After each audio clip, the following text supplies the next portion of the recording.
માટે પર જોવાના. સારું, પ્રભુનો આ બહુ આભાર માને છે આજના આ દિવસને માટે. પ્રભુની ઈચ્છા અને યોજના પ્રમાણે આપણને આ દિવસ બતાવ્યો ને છેલ્લા 4 દિવસથી આપણે ઉત્પત્તિનું પુસ્તકના 3જા અધ્યાય અને 4થા અધ્યાય, આ 2 અધ્યાયો ઉપર જ આપણે રમી રહ્યા છે.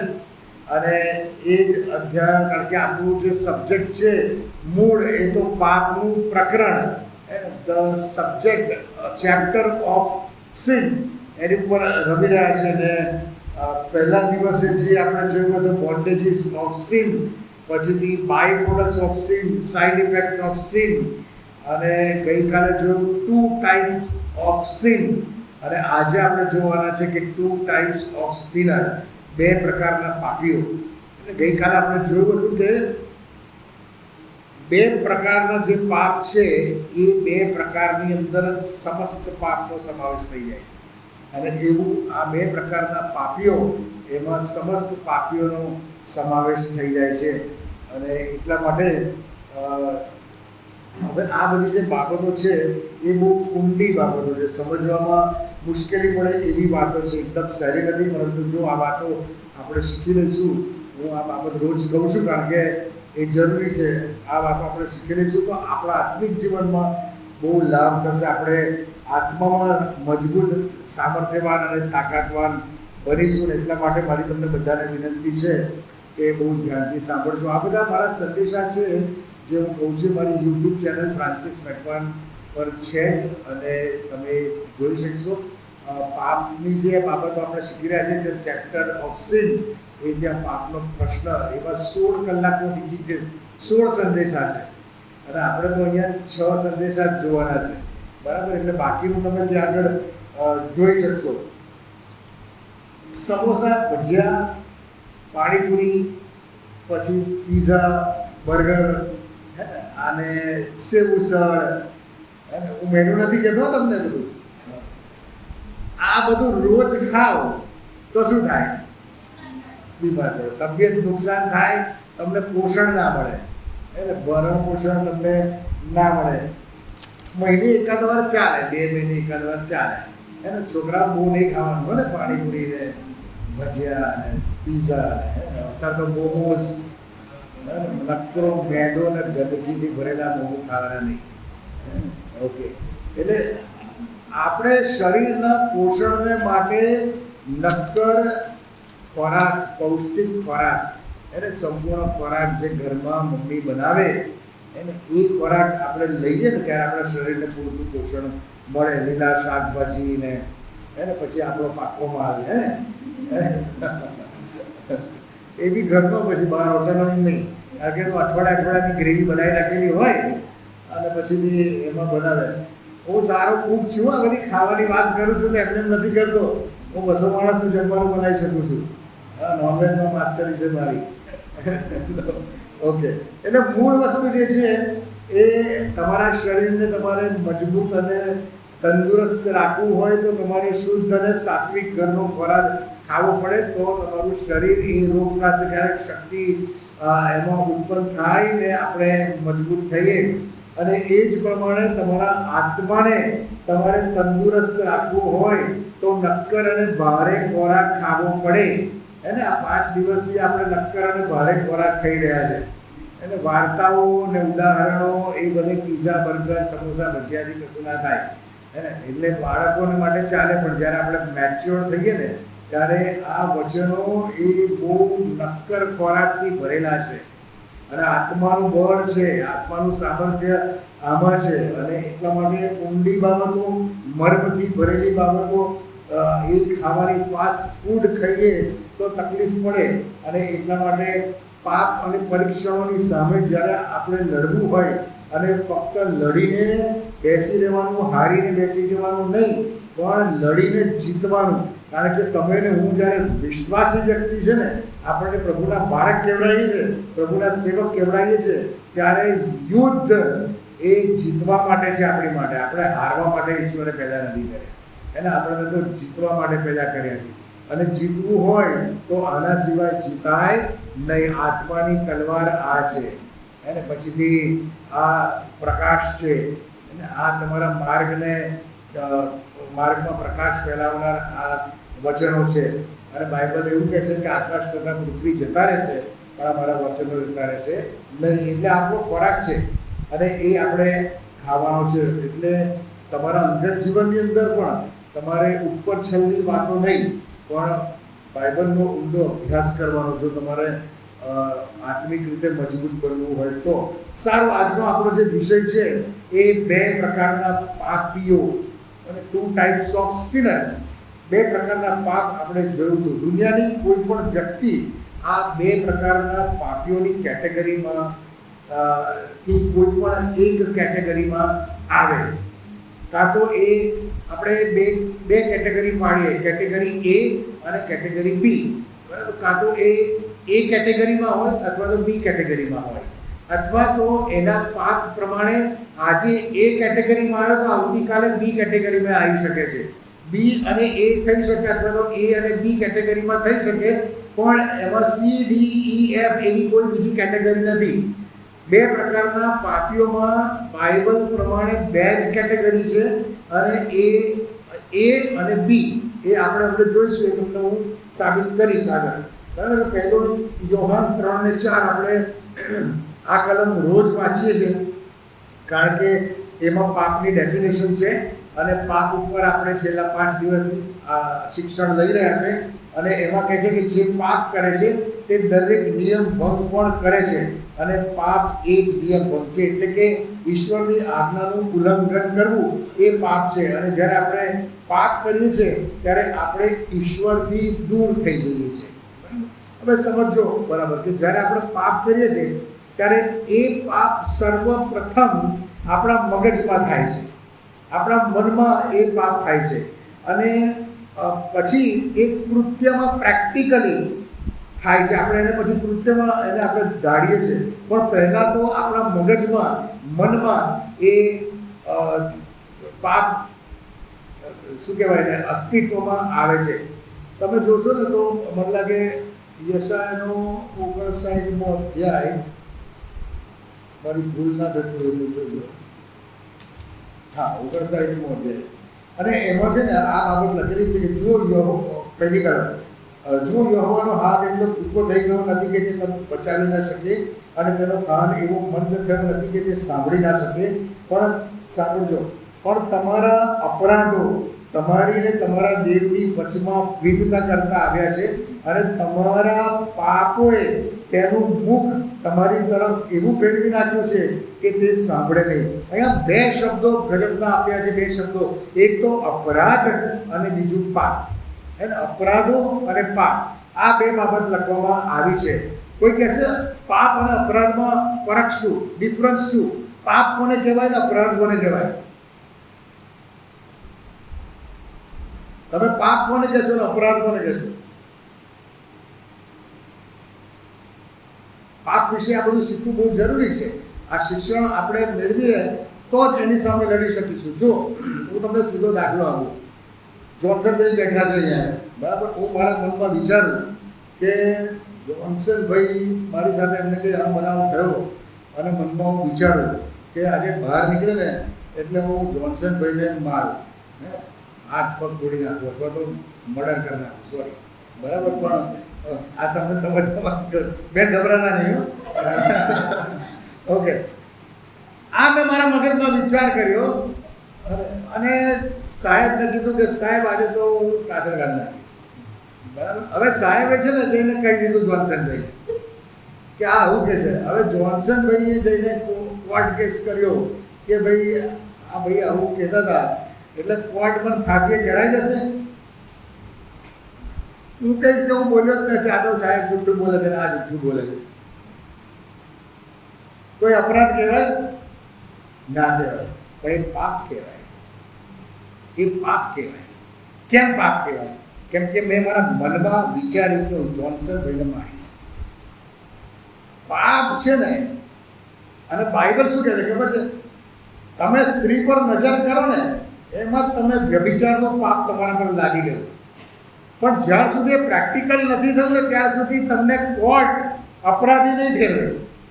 એટલે ન્યાયાલયની કોર્ટની નજરમાં જે પ્રેક્ટિકલી બને છે એ અપરાધ છે, પણ તમે જે વિચારો છો એને એ અપરાધ ગણતો નથી. પણ ઈશ્વરની નજરમાં પ્રેક્ટિકલી થયું છે કે નથી થયું, ઇટ મેક્સ નો ડિફરન્સ. તમારા મગજમાં આવી ગયું ને એટલે પાપ છે. સમજ્યા ડિફરન્સ? તમને સમજ પડી? ના સમજ પડી તો કહો. અને એટલા માટે અહીંયા આગળ હવે આપણે મૂળ વાત પર આવીએ. હવે એટલા માટે જ્યારે તમે મગજમાં વિચારો છો, પાપ પહેલે તમારા મનમાં ઉપજે છે અને પછીથી જ્યારે પ્રેક્ટિકલી તમે કરો ને ત્યારે એ અપરાધ, એ પાપનું એકચ્યુઅલાઇઝેશન થયું. માનસિક રીતે તમે પાપ કર્યું એટલે એની તાત્કાલિક અને પહેલી અસર શું થશે? માનસિક રીતે જ્યારે તમે પાપ કરો છો, એ પાપને કૃત્યમાં મૂકતા પહેલા એ પાપ તમને માનસિક રીતે ઈશ્વરથી અને તેના ડર અને ભયથી દૂર લઈ જશે. આજે મારે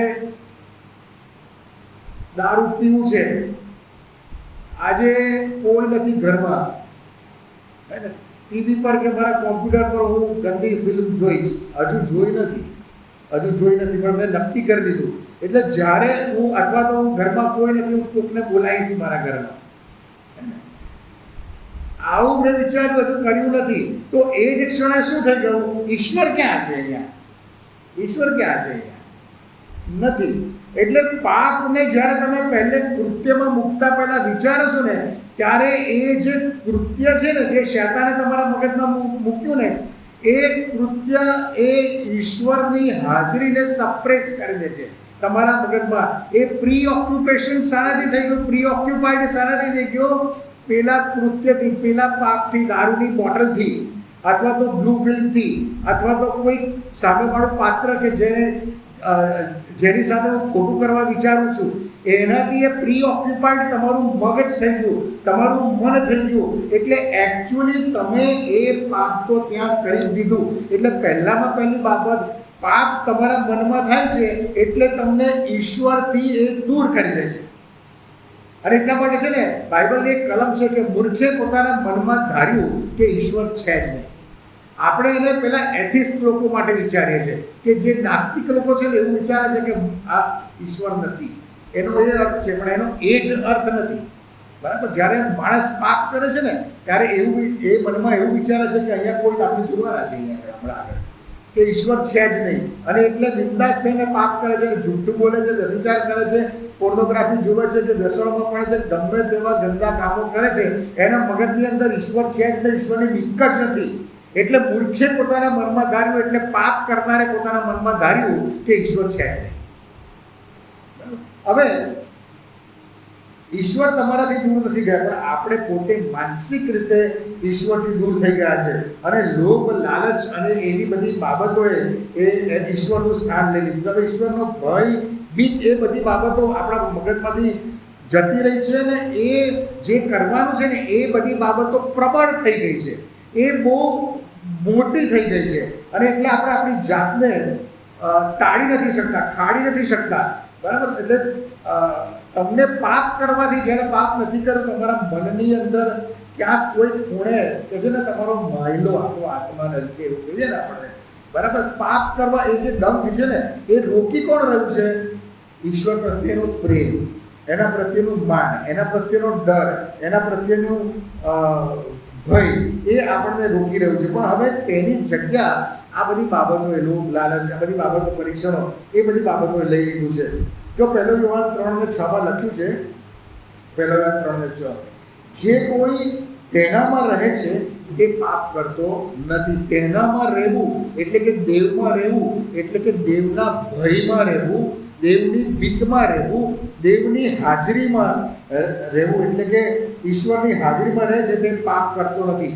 પાપ કરતો નથી એનો અર્થ એવો નથી થયો કે એ પાપ કદી કરતો જ નથી, પણ માનસિક રીતે જાણી જોઈને પાપ છે એમ સમજ્યા પછી પણ એ એમાં નહીં જાય.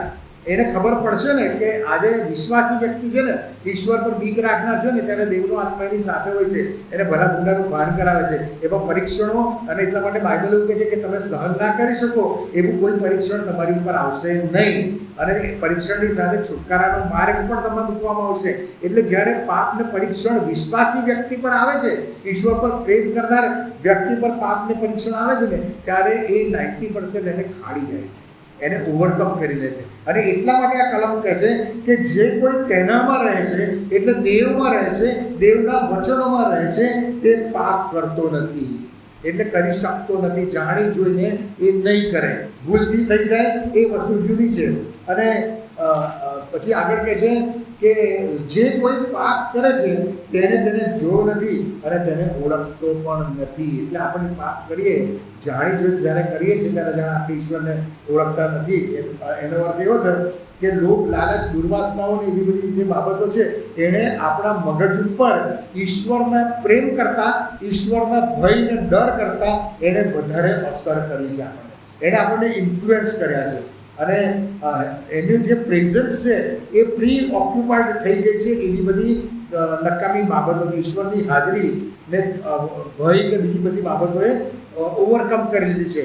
અને એટલા માટે શૈતાન પણ સારી રીતે જાણે છે કે આપણા જીવનમાં લોભ, લાલચ અને દુર્વાસનાઓ અને એ બધી બાબતો જો એ પ્રબળ કરશે. એને હવાની સાથે શું કર્યું કે એને એ રીતે કીધું કે બહુ તમે જોઈએ વાંચશો ને તો મને કહે છે કે એને બહુ ભરમાઈ. એ જાણતો હતો કે બધા વૃક્ષનું ફળ ખાવાની ના પાડી છે, તો પણ શૈતાન એને ભમાવે છે કે શું બધા વૃક્ષનું ફળ ખાવાની ના પાડી છે? બરાબર. તો કહે છે કે ના, બધાનું નહીં, પણ વાડીના વચ્ચેના વૃક્ષની ના પાડી છે. પણ હવા અહીંયા શું કરે છે? બાઇબલના વચનોની સાથે ટ્વિસ્ટ કરે છે અને કહે છે કે વચ્ચેના વૃક્ષના ફળ ખાવાની તથા અડકવાની ના પડે. પ્રભુ અડકવાની તો બાઇબલમાં કોઈ વાત જ લખી નથી. અહીંયા એક ટ્વિસ્ટ કરે છે. હવા શું બોલે છે ખબર છે કે રખીને તમે મરો. ઈશ્વર તો એવું કીધું કે મરશો જ મરશો, પણ હવા કહે છે કે અડકવાની અને ખાવાની ના પાડી છે, કદાચ તમે મરો. ત્યારે શૈતાન તરત જ હવે એને ફેરવી કાઢ્યું. અને પછી શું કહે છે કે તું નહીં જ મરે, તમે નહીં જ મરો. પ્રભુ કહે છે મરશો જ મરશો, આ કહે છે કદાચ મરીએ, અને શૈતાન કહે છે નહીં જ મરો. બરાબર. એટલે ઈશ્વરનો ભય, ઈશ્વરનું માન એ વચનોને ટ્વિસ્ટ કરવાથી અથવા એ બધી બાબતો શૈતાન એટલો પ્રબળ એનો પ્રભાવ તમારી પર કરી દે છે કે ઈશ્વરનું માન, ભય એ બધી બાબતો એ આપણા પરથી જતી રહે છે. આપણા ઉપર પેલી બધી બાબતો હાવી થઈ જાય છે. ઓકે, આજનો જે આપણો સબ્જેક્ટ છે, બે પ્રકારના પાપીઓ, એ આપણે જોઈએ. પહેલે મેં તમને આજે સમજાવ્યું એ ઈશ્વરની હાજરી અને પાપ કેવી રીતે થાય છે, મન પર શું અસર કરે છે, એ બાબતો જોઈ. હવે એને સમજીએ. 1871માં F.W. બોરેહેમ એ નામના એક બેપ્ટિસ્ટ પ્રચારક, પ્રીચર એ ઇંગ્લેન્ડમાં થઈ ગયા. એ ન્યુઝીલેન્ડ, ઇંગ્લેન્ડ, ઓસ્ટ્રેલિયા એ બધી જગ્યાઓમાં બહુ ફેમસ હતા. અને તેમણે બે પ્રકારના પાખંડવાદ અને હેરેસીસ, બે પ્રકારના પાખંડવાદ એમણે એની વાત કરી હતી. એમણે એ બે પ્રકારના પાખંડવાદને આઈડેન્ટિફાઈ કર્યા હતા. એટલે જે બેઝિક હેરેસીસ કહીએ, હેરેસીસ એટલે કે જે સત્ય નથી એવી અસત્ય બાબતો જ્યારે એસ્ટાબ્લિશ થઈ જાય ને ત્યારે એને પાખંડવાદ કહેવાય છે. એટલે પહેલી જે હેરેસી છે ને એ પાખંડવાદ એ તો હેરેસીસ ઓફ ધેરનેસ, એટલે કે ત્યાંપણાનો. આ સમજો, અઘરું છે થોડું, ધ્યાન આપજો, મજા આવશે. ત્યાંપણાનો પાખંડવાદ. અને બીજું જે છે ને એ હેરેસીસ ઓફ હિયરનેસ, એટલે અહીંયાનો પાખંડવાદ, આ જગ્યાનો પાખંડવાદ. હું જગ્યા નથી કરું, પણ ધેરનેસ અને હિયરનેસ આ સમજો. હું આગળ તમને સમજાવું છું. એટલે એનો અર્થ એવો છે કે જે ધેરનેસ છે ને એમાં એવું કહે છે, એવું સમજે છે લોકો કે ઈશ્વર ત્યાં નથી, ઈશ્વરની હાજરી ત્યાં નથી. સોરી, ઊંધું થઈ ગયું. પણ ઈશ્વર અહીં નથી, પણ ત્યાં છે. અહીંયા જે આદમ હવાની આપણે વાત કરીએ, જે ધેરનેસ છે ને, ઈશ્વર અહીં નથી, પણ he is there, he is out there, he is not here. બરાબર? હા, God is out there but not here. ઈશ્વર ત્યાં છે પણ અહીંયા નથી. અત્યારે તમે જુઓ, આદમ અને હવા, અત્યારે ઈશ્વર જાણે કે એ લોકો વિચારતા હતા કે અહીંયા ઈંધણવાડીમાં નથી અને ઈંધણવાડીની બહાર છે, એટલે કહે છે કે ચાલ આપણે ફળ તોડી લઈએ, અને પછી આવે ત્યારે કહે છે કે પહેલાં આપણે સંતાઈ લઈશું. એટલે પહેલા પ્રકારનો જે પાખંડવાદ છે, પહેલા પ્રકારના જે પાપીઓ છે એ એવું વિચારે છે કે અહીંયા મને કોઈ જોતું નથી. બધું ત્યાં છે પેલી બાજુ, અહીંયા કોઈ જોતું નથી. એમના મનમાં ઈશ્વરની હાજરીનો વિચાર આવતો જ નથી. એમના માટે તો જાણે અહીંયા કોઈ છે જ નહીં, બરાબર, અને ઈશ્વર પણ નથી. હવે બીજી જે હેરસી છે ને એ કાઈન તરફથી છે. કાઈન તરફથી પહેલી જે હેરસી છે એ આદમ ને હવાની છે કે અહીંયા કોઈ નથી, ત્યાં છે, એટલે આપણે જે કરવાનું છે અહીંયા પતાવી દો, અહીંયા આપણને કોઈ જોવાનું નથી.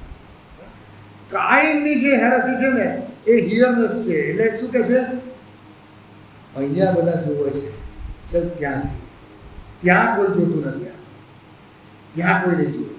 અને એટલા માટે શું કરે છે, એના ભાઈને છેતરીને એક ખેતરમાં લઈ જાય છે. એક ખેતરમાં ત્યાં આગળ લઈ જાય છે. એના ભાઈને શું કીધું કે ચાલ આપણે ખેતરમાં જઈએ. કેમ? કારણ કે કાઈન એમ માનતો હતો કે ત્યાં કોઈ મને જોનાર નથી, એકાંત છે, અને ચાલ ખેતરમાં જઈએ અને કોઈને ખબર નહીં પડે. અને પછી એને એના ભાઈને મારી નાખ્યો. આદમને હવાએ શું કર્યું કે અહીંયા કોઈ નથી, નોટ હિયર, અને પેલા કહે છે કે નોટ ધેર, ત્યાં ઈશ્વર પણ નથી. બંનેનો ઉદ્દેશ શું હતો? પોતપોતાના પાપ, પોતપોતાના કૃત્યને બીજાથી અને ઈશ્વરથી સંતાડીને કરવાનો. જ્યારે આપણે પાપ કરીએ છીએ ત્યારે આપણે આવું જ કરીએ છીએ.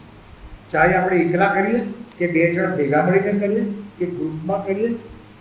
એ પાપોના બીજા પ્રકાર બી છે કે કેવી રીતે પાપ થતા હોય છે, બરાબર, એ આપણો સબ્જેક્ટ નથી. પણ જ્યારે આપણે વિચારતા હોય છે ત્યારે આપણે એકલતા શોધીએ છીએ, કોઈ આપણને જોવે નહીં. અહીંયા પતાવી દઈએ અથવા તો પછી ત્યાં પણ પતાવી દઈએ. પહેલું, no one is here, God is out there.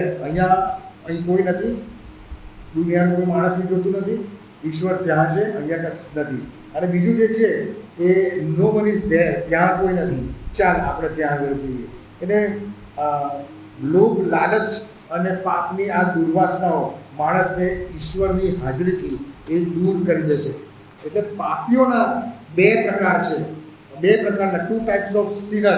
એક તો જે જ્યારે એકાંતમાં હોય ત્યારે એકલા હોય ત્યારે એમ માને છે કે મને કોઈ જોતું નથી ને પાપ કરે છે, અહીંયા કોઈ નથી, ઈશ્વર પણ નથી, મને પાપ કરે છે. એનો દાખલો તમને આપું કે એક વ્યક્તિ છે, હવે ઘરમાં એકલો પડ્યો, એના મા બાપ કે કુટુંબીજનો એ બહારગામ જાય છે અને પછી એના મિત્રોને ફોન કરે છે કે ભાઈ આજે સાંજે બધા આવી જજો, હે ને, કોઈ છે નહીં મારા ઘરમાં તો કાલે સાંજે આવશે, અને તું બોટલ લેતો આવજે, તું ચિકન લેતો આવજે, હે, તું સિગરેટનું પેકેટ લેતો આવજે, અને તું બ્લુ ફિલ્મની સીડી લેતો આવજે. આ બધું પાર્ટીઓ થતી હોય છે. કેમ? તો કે અહીંયા કોઈ છે નહીં. ક્યાં? અહીંયા મારા ઘેર કોઈ છે નહીં, એટલે તું અહીંયા આગળ આવી જજે. અને પછી એ બધું ચાલે છે. હવે અહીંયા શું થયું? અહીંયા ઈશ્વરની હાજરી બધે જ હોય છે, પણ એ વ્યક્તિના મગજ ઉપર બોટલ અને પેલી ગંદી ફિલ્મ ને આ બધી મોજ મજા એ એટલું હાવી થઈ જાય છે. આ હું તમને અમુક બાબતો રિપીટ કરી રહ્યો છું કે તમને સમજણ પડે. એટલું બધું હાવી થઈ જાય છે કે એને ઈશ્વરની હાજરી એ ભૂલી જ જાય છે. ઈશ્વર તો બધે જ છે, એના મગજમાં પાપે એટલો બધો ભરડો લીધો છે કે ઈશ્વરની હાજરી ભૂલી જાય છે. અને હવાએ શું કર્યું? તો કે તેને જોયું કે વૃક્ષનું ફળ ખાવાને વાસ્તે સારું ને જોવામાં સુંદર ને જ્ઞાન આપવામાં ઈચ્છવા જોગ એવું વૃક્ષ છે, તે જોઈને તેને ફળ ખાધું અને પોતાના પતિને પણ ખવડાવ્યું. એ વખતે એના મગજમાં પેલી વાત ના યાદ આવી કે પ્રભુએ મને આ ફળ ખાવાની મના કરી છે. એ અહીંયા શબ્દો સમજો, જોવામાં સારું ને જ્ઞાન જો આપવામાં ઈચ્છવા જો ને આ બધી બાબતો એના મગજની અંદર ભરી ગયેલી. એટલે અહીંયા કોઈ નથી તો કહે છે કે ચાલ આપણે એ બાબતો કરીએ. એ પ્રમાણે કાઈન એના મગજમાં એના ભાઈ પ્રત્યેની અદેખાઈ, ગુસ્સો, દ્વેષ એ બધો એટલો બધો હાવી થઈ ગયો હતો કે એણે જોયું કે અહીંયા તો કુટુંબીજનો કંઈ બધા મને જોશે, એટલે કહે છે કે ચાલ આપણે ત્યાં જઈએ. ગોડ ઇઝ નોટ ધેર, એટલે આપણે ત્યાં જઈએ. ઘણાને ખબર છે પડીકી ખાવાની બહુ આનંદ હોય, કલાકે 2 કલાકે, અથવા તો ઘણા ચેન સ્મોકર એવા ચર્ચમાં બી આવતા હોય છે. સેમિનાર મોટો થાય અથવા તો ચર્ચ લાંબુ થાય તે પેલી તલબ ઉપડી હોય, મારો કલાક થઈ ગયો, ફૂંકવું તો પડશે, પડી ગયું દબાવી પડશે. ચર્ચમાં કરાય કેમ? તો કે ઈશ્વરની આ ઉપર લખ્યું છે, પ્રભુ પોતાના પવિત્ર મંદિરમાં છે, યહોવા પોતાના પવિત્ર મંદિરમાં છે. તો બહાર જઈને ફૂંકવા જઈશ તો યહોવા ત્યાં નથી? બાથરૂમમાં જઈશ તો બાથરૂમમાં યહોવા નથી? ઈશ્વરની હાજરી તો બધે જ છે, પણ પાપ કહે છે કે ચાલ ત્યાં, અને અહીંયા કોઈ ના હોય તો કહે છે કે ચાલ અહીંયા. આ બે પ્રકારના પાપીઓ છે કે જે અહીંયાની સેફટી જોઈને પાપ કરે છે અને બીજો ત્યાંની સેફટી જોઈને પાપ કરે છે. અહીંયા ઈશ્વરની હાજરી છે જ નહીં, એ મગજમાંથી નીકળી ગઈ. ઈશ્વરની હાજરીની જગ્યાએ પેલી પાપ અને દુર્વાસનાઓ એને હાવી થઈ ગયા છે. એ ભયંકર રીતે આના મગજ પર એ ચડી ગયા છે કે ઈશ્વર છે જ નહીં. મૂર્ખ છે, મૂર્ખે એમ માન્યું કે અહીંયા ઈશ્વર છે જ નહીં, મૂર્ખે એમ માન્યું કે ત્યાં ઈશ્વર છે જ નહીં. ગોડ ઇઝ આઉટ ધેર, એ અહીંયા આગળ છે જ નહીં. એ ભૂલી જાય છે કે ઈશ્વર બધે જ છે. અને તમે જુઓ, યશાયા, શેતાન છે ને બહુ ચાલાક છે, જે આપણને ભમાવી ફૂસલાવીને એ આપણા મગજમાં એવું ઠસાવી દે છે કે આપણે કશું દેખાતું નથી. ઈશ્વરની બીક, ડર, ભય, માન બધું જ બાજુ પર નજર જતું રહે છે અને પેલી બાબત વધારે આવી જાય છે. યશાયા 29 અને 15 અને 16 કલમમાં આ પ્રમાણે કહે છે. યશાયા 29, 15 અને 16 કહે છે, જેઓ યહોવાથી પોતાની યોજના સંતાડવાને ઊંડો વિચાર કરે છે ને જેઓ અંધારામાં પોતાનું કામ કરે છે ને જેઓ કહે છે કે અમને કોણ જુએ છે, અમારા વિશે કોણ જાણે છે, તેઓને અફસોસ. આ બાઇબલના શબ્દો છે. વિશ્વાસી વ્યક્તિ તરીકે, પ્રભુના સેવક તરીકે જ્યારે હું મંડળીમાં કે મારી કોન્ફરન્સમાં કે ગમે ત્યાં જ્યાં મારે વહીવટ કરવાનો છે કે ઈશ્વરની સેવા કરવાની છે, ત્યાં જો હું એવું વિચારું, મારી એવી યોજનાઓ, ફિલ્મી ગતિ યોજનાઓ, એને મારા કાવા દાવા, મારું કપટ, રાત્રે ભેગા થઈને કાલે ઇલેક્શન છે પણ આજે રાત્રે ઊંધું ચટ્ટું કરી નાખ્યું, હે ને? ઇલેક્શનોમાં થાય છે, પાટલો અને પૈસા આપનારા અને લેનારા પણ છે. હું ખ્રિસ્તીઓની વાત કરું છું. એ લોકો એવું માને, એમની માટે આ કલમ આપવા, એમ આ પ્રભુનું વચન એની માટે લખ્યું છે. એવા લોકો માટે કે જે પોતાની મંડળીમાં હોદ્દા ભોગવવાના માટે લાંચ રૂશ્વત આપે છે અને લાંચ રૂશ્વત લે છે, એને પ્રભુનું વચન કહે છે અફસોસ છે તમને, અફસોસ છે તમને. ફરી વાંચું, સાંભળો. જેઓ યહોવાથી પોતાની યોજના સંતાડવાનો પ્રયત્ન કરે છે, રાત્રે અંધારામાં જાય છે ને તો એ જે ઊભા છે ને હોદ્દાઓ પર, એ ભૂલી જાય છે કે ઈશ્વર મને જુએ છે. અને લાંચ લેનારા પણ ભૂલી ગયા છે કે ઈશ્વર મને જુએ છે. એમની યોજનાઓ, કાલે મને વોટ આપજે, લે આ 25,000 રૂપિયા, હું તો બિશપ બનવો જ જોઈએ, હું તો એક્ઝિક્યુટિવ સેક્રેટરી બનવો જ જોઈએ, હું તો કોન્ફરન્સમાં આ પોસ્ટના હોદ્દા પર કે ટ્રેઝરર હું બનવો જ જોઈએ, મને તારા પ્રોપર્ટી કમિટીનો ચેરમેન બનાવવાનો જ છે. અરે તમે હોદ્દાના ગમે તેના નામ લઈ લો, ચાલ હોટલમાં જમવા જઈએ. યોજનાઓ એમની માટે અહીંયા આગળ કહે છે ફરીથી, જેઓ યહોવાથી પોતાની યોજના સંતાડવાને ઊંડો વિચાર કરે છે તે, અને જેઓ અંધારામાં પોતાનું કામ કરે છે ને જેઓ કહે છે કે અમને કોણ જુએ છે, અમારા વિશે કોણ જાણે છે, તેઓને અફસોસ. અરે તમારી કેવી આય, આ બાઇબલના શબ્દો છે 16મી કલમ. અરે તમારી કેવી આય, શું કુંભાર માટીની બરાબર ગણાય?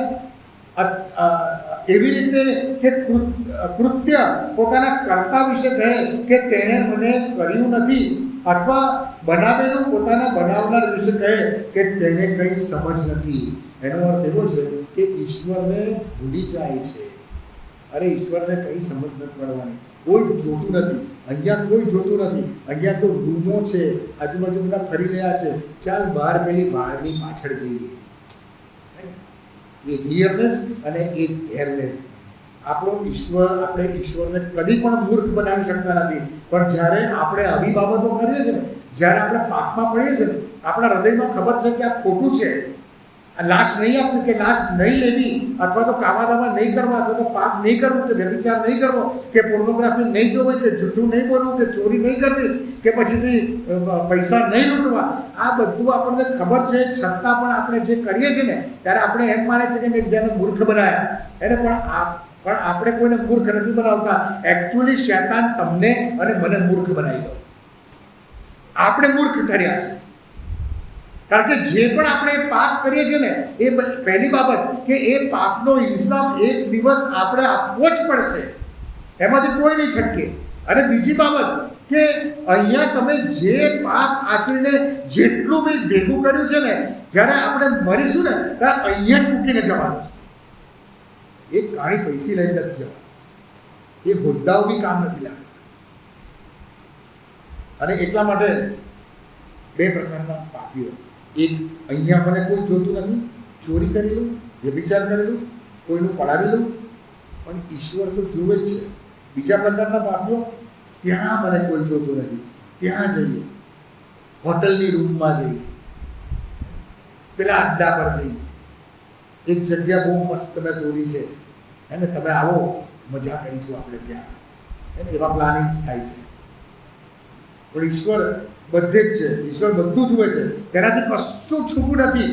એ આપણે અહીંયા હોય કે આપણે ત્યાં હોય, મને જોનાર કોઈ નથી એવો વિચાર કરીએ ને, પણ છતાં ઈશ્વર તો મને જુએ છે. નીતિવચન 15મો અધ્યાય અને 3જી કલમમાં કહે છે, નીતિવચન 15:3 કહે છે, યહોવાની દ્રષ્ટિ સર્વ સ્થળે છે. આ બાઇબલના વચન સર્વ સ્થળે છે, તે ભલા અને ભૂંડા ઉપર લક્ષ્ય રાખે છે.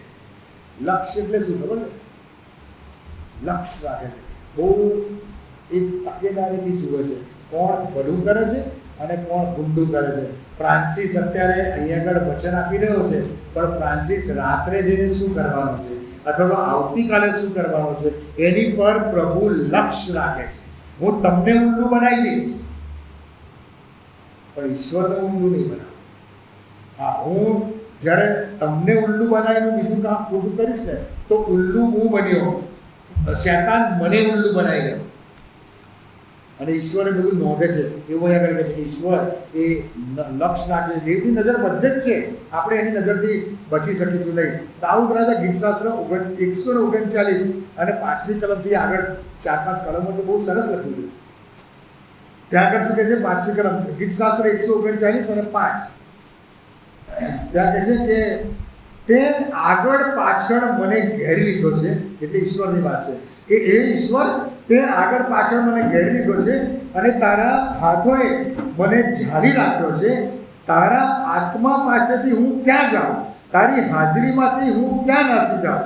જો હું આકાશમાં ચડી જાઉં તો તું ત્યાં છે, જો હું શિયાળામાં મારી પથારી નાખું તો ત્યાં પણ તું છે, જો હું પરોડિયાની પાંખો લઈને સમુદ્રને પેલે પાર જઈને બસું તો ત્યાં પણ તારો હાથ મને દોરશે અને તારો હાથ મને, જમણો હાથ મને ઝાલી રાખશે.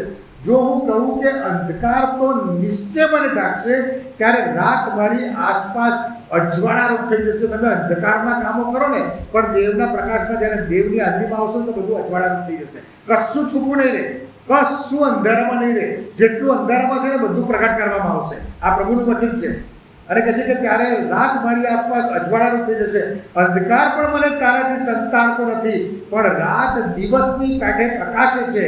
તારી આગળ અંધારું અને અજવાળું બેઉ સરખા છે. હમણાં આપણી લાઈટ ગઈ તો મને આમાં કશું દેખાતું નહોતું, અને આપણે બધા ટોર્ચ કરીને 2 જણ અહીંયા આવી ગયા, તમે ત્યાંથી ટોર્ચ કરતા હતા. કેમ? કારણ કે અંધારું આપણને ઓબ્સ્ટિકલ રૂપ છે. પણ પ્રભુનું વચન એવું કહે છે કે તારી આગળ અંધારું અને અજવાળું બેઉ સરખા છે. અંધારામાં આપણે કામ કરીશું કશું તો કોઈ નહીં જુએ, પણ પ્રભુની આગળ અંધારું અને અજવાળું બેઉ સરખા છે. એ બધું જ જોવે છે, એને બધું જ દેખાય છે. અને એટલા માટે બહુ ચેતીને જીવન જીવવાની જરૂર છે. કારણ કે આપણું આ જીવન 5 વર્ષનું, 10 વર્ષનું, 25 વર્ષનું, 50 વર્ષનું, 60, 70, 80 એટલે 100 વર્ષનું. હવે તો એવા ખોરાક નથી રહ્યા કે આપણે 100 વર્ષ જીવીએ.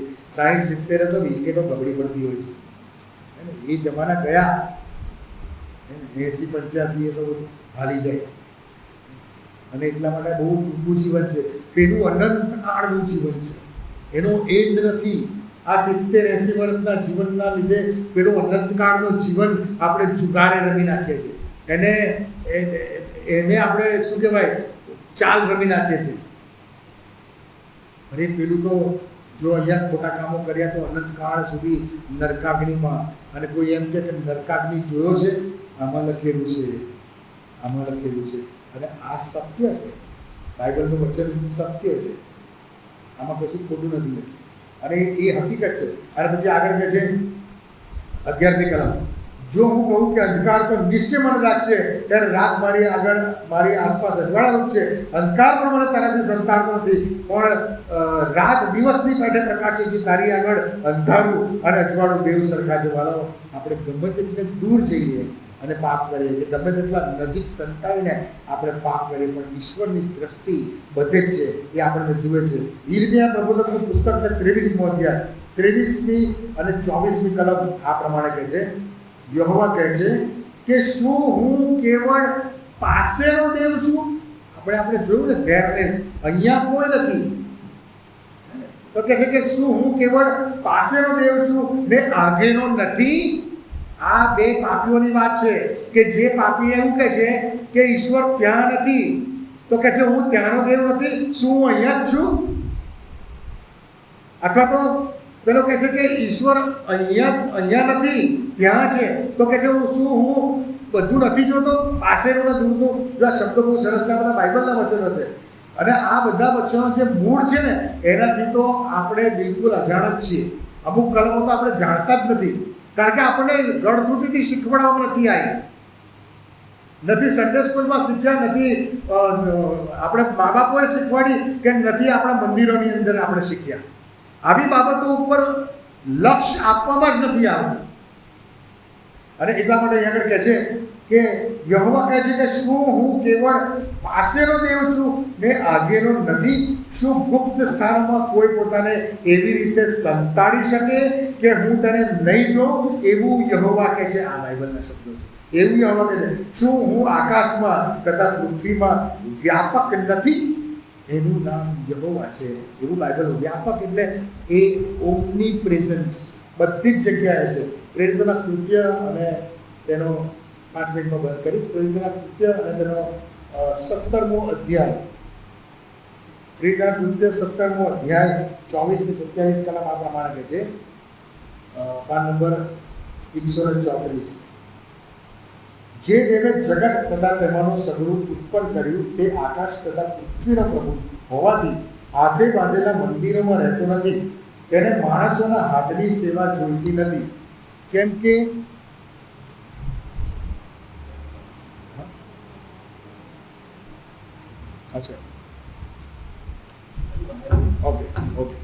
તેને માણસોના હાથની જોઈતી નથી, કેમ કે તેને કશાની ગરજ નથી. જીવન, શ્વાસોશ્વાસ તથા સર્વ વસ્તુઓ તે પોતે સર્વને આપે છે. એક વસ્તુ યાદ રાખો, ઈશ્વરને કોઈની ગરજ નથી. આપણને જીવન અને શ્વાસોશ્વાસ અને સર્વ વસ્તુઓ, એટલે જીવન જરૂરિયાતની વસ્તુઓ દેવ આપણને આપે છે, ઈશ્વર આપણને આપે છે. અને એટલા માટે પછી કહે છે તેણે માણસોની સર્વ પ્રજાઓને આખી પૃથ્વીના પૃષ્ઠ પર રહેવા સારું એકમાંથી ઉત્પન્ન કરી, અને તેણે તેઓને સારું નિર્માણ કરેલા સમય તથા તેઓની રહેઠાણની હદ ઠરાવી આપી છે, જેથી તેઓ ઈશ્વરને શોધે, કે કદાચ તેઓ તેને માટે કંફોસીને તેને પામે, પરંતુ તે આપણામાંના કોઈથી વેગળો નથી. આ સમજો. બધાને હદ ઠરાવી આપી છે. મારી હદ ફતેગંજ વડોદરામાં, તમારી હદ અહીંયા હાલોલમાં, મારા દીકરાની હદ અમેરિકામાં, મારી દીકરીની હદ અમદાવાદમાં. દરેકને આપી છે.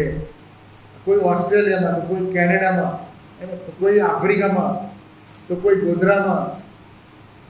પણ બાઇબલ એવું કહે છે હું કોઈથી વેગળો નથી. મારો દીકરો મારાથી વેગળો છે, મારી દીકરી મારાથી વેગળી છે, પણ દેવ મારાથી પણ વેગળો નથી, મારા દીકરાથી પણ વેગળો નથી, મારી દીકરીથી પણ વેગળો નથી. અને એટલે જ્યારે હું કે મારો દીકરો કે મારી દીકરી કે તમે કે તમારા કુટુંબીજનો કે ગમે ત્યાં કશું પણ કરે ને, તો યાદ રાખજો કે દેવ આપણાથી વેગળો નથી. એ જોવે છે બધું. અને એટલે આપણે એક તુમાખીમાં અમુક વાર આવી જાય છે, ચમરબંધી બની જઈએ છીએ આપણી હોદ્દાઓ અને સત્તાઓના લીધે, કે પૈસા અનીતિથી બનાવેલા પૈસાના લીધે આપણે ચબરબંધી બની જઈએ છીએ કે મને કોણ શું કરશે. મી મંજે કોણ, હે ને મરાઠીમાં, મારા જેવો કોણ. મી મંજે કોણ, લા તારો બાપ ઉપર જોવે છે, ચણાઈ નહીં આવે તારા એની. એક સેકન્ડમાં ધૂળ ચાટકો કરી દેશે. આ ચેતવણી છે. પાપ કરો ને ત્યારે યાદ રાખવાનું કે દેવ તમારાથી અને મારાથી વેગળો નથી, અને પાપ કરીએ ને ત્યારે યાદ રાખવાનું તે આપણા પર લક્ષ્ય રાખે છે, અને પાપ કરીએ ને ત્યારે યાદ રાખવાનું કે જવાબદાર હશે અને હિસાબ આપવો પડશે. એ હિસાબ આપવો અઘરી બાબત છે. બે પ્રકારના પાપીઓ, એક અહીંયા કોઈ નથી જોતું અને એક ત્યાં કોઈ નથી જોતું. આના સિવાય બીજું કોઈ પાપી નથી. આવા બીજો કોઈ પ્રકાર નથી. શોધી બતાવજો મને. તમે જે પણ પાપ કરો છો એ ક્યાં તો ઈશ્વર અહીં નથી એવા મનમાં ભૂસું ભરીને પાપ કરો છો, અથવા તો ઈશ્વર ત્યાં નથી એવું ભૂસું ભરીને પાપ કરીએ છીએ આપણે. પણ ઈશ્વર બધે જ છે. હું કોઈનાથી વેગળો નથી. અને એક કલમ બીજી પંચાવન, તમને બીજો થેસ્સાલોનિકી પહેલો અધ્યાયના 8મી અને 9મી કલમ. બીજો થેસ્સાલોનિકી પહેલો અધ્યાયના 8મી અને 9મી કલમ અઘરી કલમ છે. અને અહીંયા આગળ કહે છે પાન નંબર 204, તે વેળા જેઓ દેવની, આનો કોન્ટેક્સ જુદો છે પણ આપણે આ કોન્ટેક્સમાં સમજવા પ્રયત્ન કરીએ. તે વેળા જેઓ દેવને ઓળખતા નથી ને જેઓ આપણા પ્રભુ ઈસુ ખ્રિસ્તની સુવાર્તા માનતા નથી તેઓને તે સજા કરશે. તેઓ પ્રભુની હજુરમાંથી તથા તેના મહિમાવાન સામર્થ્યથી દૂર રહેવાની શિક્ષા એટલે અનંતકાળનો નાશ ભોગવશે. હવે આને આપણે આપણા કોન્ટેક્સમાં સમજવું હોય ને તો તે વેળા એટલે આપણે એવો કોન્ટેક્સ લઈએ એનો કે પાપ કરતી વેળા. પાપ કરતી વેળા જે દેવને ઓળખતા નથી, જાણે છે કે ઈશ્વર છે પણ પાપનું ભૂત એટલું હાવી થયું છે, પૈસાની લાલચ એટલી હાવી થઈ છે, સ્ત્રીની સુંદરતા એટલી મગજ પર હાવી થઈ છે કે મારે તો એ જોઈએ જ છે, અને લત એવી લાગી છે વ્યસનની કે મારે તો એ જોઈએ જ છે. અને એટલા માટે અહીંયા કહે છે કે જેઓ દેવને ઓળખતા નથી અને જેઓ આપણા પ્રભુ ઈસુ ની સુવાર્તા એટલે એની આજ્ઞા, એને આપણે આજ્ઞામાં લઈએ, બરાબર, એની આજ્ઞા માનતા નથી તેઓને તે સજા કરશે. તેઓને તે સજા કરશે. અને પછી કહે શું કરશે તો કે તેઓ પ્રભુની હજુરમાંથી આદમને હવાને કાઢી મૂક્યા, હાંકી કાઢ્યા. હાંકી કાઢવું એટલે શું? ચાલ નીકળ, આવ, બહાર નીકળાય. આવું કરશે તો આઈ ડોન્ટ નો યુ, હું તને ઓળખતો નથી. પ્રભુ હું તો બેનોવલ સ્ટેશન હતો. અરે ભાઈ ચાલે બેનોવલ સ્ટેશન વાળા. પ્રભુ કહે છે બેનોવલ સ્ટેશન એટલે શું? અહીંયા મારા રાજ્યમાં કશું કોઈ બેનોવલ સ્ટેશન નથી. હું તો ડાયરેક્ટર હતો, કશું કોઈ ડાયરેક્ટર નહીં. અહીંયા તો હું જ ડાયરેક્ટર છું. પ્રભુ કહે છે એ શું કર્યું? મેં તને કેટલી વાર કીધું, અને મારા સેવકો દ્વારા મેં કેટલી વાર ચેતવણી આપી તને, પણ તું ના માની. અને અહીંયા આગળ કહે છે કે તેઓ પ્રભુની હજુરમાંથી તથા તેના મહિમાવાન સામર્થ્યથી, સાહેબ એ સ્વર્ગીય મહિમાવાન ઈશ્વરનું સામર્થ્ય ગજબ હશે ત્યાં, એ જોવા નહીં મળે કદી. અને દૂર રહેવાની શિક્ષા એટલે અનંતકાળનો નાશ ભોગવશે. અનંતકાળનો નાશ ભોગવશે. અને ત્યાં તમને જ્યારે તમે ત્યાં જશો, આપણે જઈએ ને ઉપર જઈશું ને ત્યારે આપણને ખબર પડશે. જો અહીંયા પાપ કર્યા હશે ભયંકર અને માન્યું નહીં હોય ને, અને જ્યારે એવા પાપમાં મરી જઈએ ને અને ઈશ્વરની હજુરમાં જઈશું ને ત્યારે ભયંકર પસ્તાવો થશે, પીડા થશે કે યાર મેં આ શું ભૂલ કરી, મેં આ શું કર્યું, મારે નહોતું કરવું જોઈતું. પેલો ફ્રાન્સિસ રોજ ઉઠીને બરાડા પાડીને બોલતો હતો પણ મેં માન્યું નહીં. કેટલી ચેતવણીઓ આપી ત્યારે મેં એનો દ્વેષ કર્યો. જ્યાં ઉપર જઈશું ત્યારે પસ્તાવો થશે, પણ ઉપર પસ્તાવાને કોઈ સ્થાન નથી. ત્યાં તમારો પસ્તાવો કેમ? વધસ્તંભ ખાલી પૃથ્વી પર છે, સ્વર્ગમાં વધસ્તંભ નથી. માફી ત્યાં નથી, માફી અહીંયા છે. માફી વધસ્તંભ પરથી મળે અને પૃથ્વી પર જ છે. સ્વર્ગમાં વધસ્તંભ નથી, ત્યાં માફી નહીં મળે. ત્યાં તો લોઢાનો દંડ લઈને એ ઊભો છે, ભયંકર. અને ત્યાં આગળ શું થશે ખબર? જો 14મો અધ્યાય પ્રતિક્રમણનું પુસ્તક 14મો અધ્યાય અને 9મી કલમથી આગળ. પછી તેઓની પાછળ બીજો દૂત આવીને મોટે સામે બોલ્યો કે સ્થાપનને તથા તેની મૂર્તિને જો કોઈ પૂજે અને તેની છાપ પોતાના કપાળ પર અથવા પોતાના હાથ પર લે તો તે પણ દેવના કુળરૂપી દ્રાક્ષરસ જે તેના ક્રોધના પ્યાલામાં નદીઓ રેડેલો છે તેમાંથી પીશે અને પવિત્ર દૂતોની સમક્ષ, સમજો આ ક્યાં લખ્યું છે? પવિત્ર દૂતોની સમક્ષ તથા હલવાનની સમક્ષ એટલે કે ઈસુ ખ્રિસ્તની સમક્ષ અગ્નિથી તથા ગંધકથી તે દીવાશે અને અને તેઓની પીડાનો ધુમાડો સદા સર્વકાળ ઉપર ચઢ્યા કરે છે. જેઓ સ્વાપર તથા તેની મૂર્તિની આરાધના કરે છે તથા જે કોઈ તેની છાપ નામની છાપ લે છે તેઓને રાત દિવસ વિશ્રાંતિ નથી. અહીંયા શું કહે છે કે તેઓ પવિત્ર દૂતો અને હલવાનની સમક્ષ ગંધક તથા એમાં પીડાશે. એનો અર્થ એ છે કે ઈશ્વરની હાજરી ત્યાં છે પણ તમે એ નહીં પામી શકો. તમને ઈશ્વરની હાજરીનો અનુભવ નહીં થાય. એ જ ગંધકની પીડા છે. હવે તમે જાણી ગયા છો કે સાચો ઈશ્વર તો પ્રભુ ઈસુ ખ્રિસ્ત છે, પણ એનું માન્યું નહીં. શ્વાપદની છાપ લીધી એટલે હજુ શ્વાપદ આવ્યું નથી, પણ એ જે પાપ કરો છો ને એ શ્વાપદ, એ શૈતાન, જ્યારે આપણે પાપ કરીએ છીએ ને ત્યારે એની છાપ આપણે કપાળે લે છે. વિચારની છાપ, લાચ રિશ્વતની છાપ, ગંદા કામોની છાપ અને પોર્નોગ્રાફીની છાપ અને વ્યસનોની છાપ એ બધી લઈએ છીએ. ત્યારે કહે છે એમની પીડાનો ધુમાડો, પસ્તાવાનો ધુમાડો, ભયંકર પીડા થશે સાહેબ. અને પછી કહે છે રાત દિવસ શું કહે છે? એમને વિશ્રાંતિ નથી. ભયંકર પણ જે પ્રભુમાં છે, જેમણે અહીં પાપ અને પરીક્ષણ ઉપર, એટલે કે અહીંયા કોઈ નથી, અહીં પાપ કરી લઉં તો કહે છે કે ના અહીંયા ઈશ્વર છે, હું નહીં કરું તો ચાલ ત્યાં જઈએ, ત્યાં પાપ કરી લઉં તો કહે છે કે ના ત્યાં પણ ઈશ્વર છે, હું નહીં કરું. તો એમની માટે શું કહે છે કે આગળ જો 13મી કલમ કે જેઓ પ્રભુની આજ્ઞા માને છે અને પ્રભુના માર્ગમાં ચાલે છે, પ્રભુના કામ કર્યા છે. તો કે પછી મેં આકાશમાંથી એક વાણી એમ બોલતી સાંભળી કે તું એમ લખ કે હવે પછી જે મરનારાઓ પ્રભુમાં મરણ પામે છે, એટલે કે પ્રભુની આજ્ઞા પાડીને ઈશ્વરનો સ્વીકાર કરીને, મારી સાથે રહેજો આગળ ના વાંચતા, પ્રભુમાં મરણ પામે છે તેઓને ધન્ય છે. આત્મા કહે છે કે હા તેઓ પોતાની મહેનતથી વિશ્રાંતિ લે છે, કેમ કે તેઓના કામ તેઓની સાથે આવે. શું કહે છે? તેઓ પોતાની મહેનતથી વિશ્રાંતિ, અને ત્યાં કહે છે કે તેઓને શાંતિ નથી અને અહીંયા વિશ્રાંતિ લે છે. ક્યાં જવું છે તમારે? ક્યાં જવું છે? ત્યાં કે જ્યાં શાંતિ નથી કે અહીંયા કે જ્યાં વિશ્રાંતિ છે? પાપ ત્યાં કરશો તો બી મરશો, પાપ નહીં કરશો તો બી મરશો. બે પ્રકારના પાપીઓ. તમે કયા પ્રકારના પાપી છો? આજે આ પ્રકારનો અહીંયા, કાલે ત્યાં, પણ દરેક પ્રકારમાં પ્રભુને જવાબ આપવો પડશે. હંમેશા યાદ રાખો, ઈશ્વર મારાથી વેગળો નથી, એ બધું જોવે છે. એ મારા દરેક કામ પર લક્ષ્ય રાખે છે. ખાલી કામ જુએ છે એવું નહીં, લક્ષ્ય રાખે છે. લક્ષ્ય રાખવાનો અર્થ એવો થયો કે આ શું કરે છે, લેટ મી સી, મને જોવા દે આ શું કરે છે, ધેન આઈ વિલ સી, મને જોવા દે આ શું કરે છે, પછી હું જોઈશ. ઈશ્વર તમને જોઈ લે ને એના કરતાં અત્યારે ઈશ્વરને તમે જોઈ લો કે આ ઈશ્વર અહીંયા છે, હું નહીં કરું. પ્રભુ આ સમજવાના માટે તમને અને મને સહાય. Thank you very much.